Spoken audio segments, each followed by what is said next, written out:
I feel like it's one of the worst matchups in lane, though. I think Clock generally gets destroyed by Gyro if there's any lane support that helps him out, so...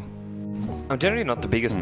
For the offlane, it's good, for sure good for the Gyro. He can control Clockwork quite well, but I do not like Clock too much in the composition with a Lycan, because I agree. You have you jump in with a Cogs, and sure you kind of have to cut yourself out of it, but Lycan tends to... level 3. Look at this, just even way behind at tier 1. Just they really want to try to zone that Trixie as much as possible. Okay, they're going to start getting a good rocket barrage here. They're trying to move way on in, and it looks like they might be able to here, and they'll get it, but it actually costs Havos his own life. Oh, with that, I guess Havos gaining the bit of the first blood bonus, but look at the rotation coming in from Boogie. Though might get more out of this. They try to eat his tree, finding his way out, but there's nowhere to run, nowhere to hide, and it looks like the two supports are going to gang up far forward to try to see this television. Big mistake, but hey, actually Trixie using the Invis rune. This would be a really big kill when Denny goes forward. There it is, good catch. They're going to grab the Goatman here within his cage, and it looks like they'll be able to get him down. Rotation comes, but oh, a nice defensive disruption, but it's still not going to matter. The screen's going to be there to follow, but here comes Artstyle now, charging on forward. They're going to get the slow with the Void, and they're going to get the kill on the Queen of Pain. Can they follow up with another here on the Trixie? Trixie actually caging him right under the tower here. Is not going to be able to walk away, it looks like, but a good bump back after the Cogs. Artstyle will not be able to make it up for an opportunity. The bottom lane, you can always see the pick up and throw back. There's going to be off the Sonic Wave here. They're able to bring down the Shrek.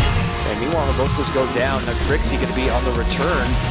And now they charge on forward here, hoping to get Dendy, but there's going to be the Void coming out from Artstyle. Trixie looks like he will go down at this point.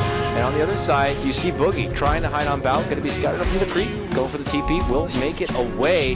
Ends up being a 2-for-2 to make a go at it. And if you got something like a Blink Roar, it's going to prove to be a bit difficult. Okay, with that, they're going to be able to secure this tier 1 tower. Let's see if Boogie can snipe out last hit. Oh, That's a pretty good one. Hook shot. Big follow-up, big cog setup, but the call down on the return. Trixie might have jumped himself into his own death, and it looks like it is.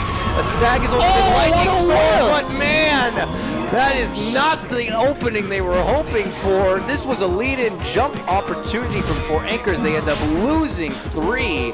Lackluster, some whiffed spells, some questionable aggressive blinks that ultimately got him killed. And that's a hero that does not play well from behind. 4ASC are going to smoke. They're going to look to at least find 1 kill here on Funnick. Well, they pinged on the Funnick here. They're opening, so I don't know if they saw it, but I guess not. There is going to be the full beat. A nice quick kill onto him. There's a bonus. That's a gem. Okay, Artstyle, he does go down. They could get it. This screen will be able to connect the wave flies through. The Jet's going to hit the deck here. Aegis also going to be used here from Havos. How can they bring him down? Dendy's doubling back quite a bit. Now you see it's quickly pouring a bit, but I don't know if they're going to have as much. If Navi come out with a huge fight to that part. Oh, speaking of fight, they break out one here on the bottom.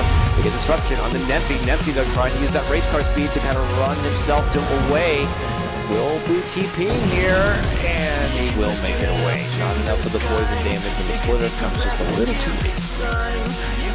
This blast actually going to have a Blink Roar on the Tomb, but the Ice Blast did connect with Shadow Demon, so they found that one kill, but this is going to cost the all down. Yeah, because of it, they jump right into it. The 4 of them all taking that big bit of damage, but these Cogs try to push them all back it away. They're still going to be losing their Queen of Pain. It looks like they're going to be able to get Vollex there after a godlike streak now for Dendy and Havost.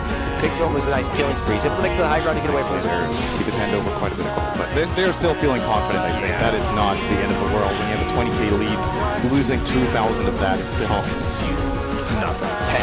Yes. So with that, they charge on in. They're going to get 1 racks down, it looks like. It's on 4ASC to try to defend their base if they don't want to have to force this into a game 3, but that seems likely. Their wave going to fly out. It does it so Nico, but they're going to quickly turn it right back on him. There's going to be the call down. The axes move on through, but it's Havost who gets the kill, who's now dominating at this point. And here they go, charging on in. 4ASC, though, obviously not looking to just kind of throw in the towel quite yet. In fact, if I remember correctly, this is a team that was happy to see their whole really good item he wants on Lesh, and he would be fine. Here they come through the northern part. Gonna move in. 4ASC. We'll see what they can do on Gyro. No stand this time. I'm going straight for the high. All right, here we go. Tier 3, slowly gonna be brought down to a crumple here with the help of the Edict. There's a Sonic Wave, but it's gonna be on the return. Funnick shows his own bit of a scream, dishing out the Primal Warrior. Queen of Pain gonna get dropped. Trixie soon thereafter, and now the Rax gonna be taken down. 4ASC. And it looks like their ship has sailed in game number 2, and that they will have to dock it for what could be their 3rd matchup. And the dream of moving up forward into an easy express trip to Seattle is going to have to be put on hold. And we're going to a critical game number 3, Syndrin. And it's what we all predicted, actually. So we're all right so far. Someone's going to be right, yeah. Whether it's me alone or you 3 for 4 acres, we'll have to see. But we're back. For now, we have Hani at the panel. Where is Ben? Ben's not here. Ben what? Ben! Hey, Hello. Ben. Yeah, there's Ben. Hi, buddy. Welcome. So we'll take a moment to look over the numbers. Nice. 5-minute delay, dude. I know. The game That went was from fairly predictable, though.